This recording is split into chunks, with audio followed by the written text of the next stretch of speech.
YCP హయాంలో హిందువుల మనోభావాలపై దాడి చేశారని కర్నూలు జిల్లా టీడీపీ అధ్యక్షురాలు కృష్ణమ్మ అన్నారు. తిరుమల లడ్డూ తయారీకి వైసీపీ పాలనలో కల్తీ నెయ్యి వాడినట్లు సిట్టు తేల్చడంతో టీడీపీ ఆధ్వర్యంలో కర్నూలు దేవాలయంలో ప్రత్యేక పూజలు చేసి ఆలయాన్ని శుభ్రం చేశారు. కల్తీకి కారణమైన వారిపై చట్టపరమైన చర్యలు తీసుకోవాలని ఆమె డిమాండ్ చేశారు.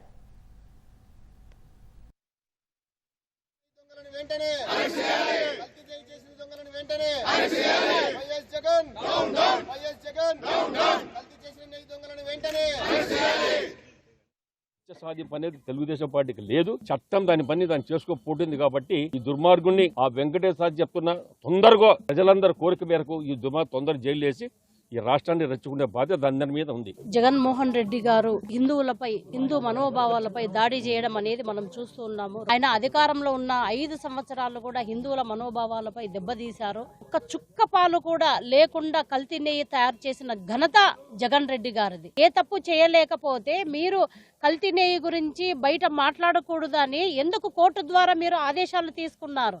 జగన్మోహన్ రెడ్డి గారు మీరు తప్పు చేశారు, అది మీరు యాక్సెప్ట్ చేయండి, ముందు మీరు ఒప్పుకోండి.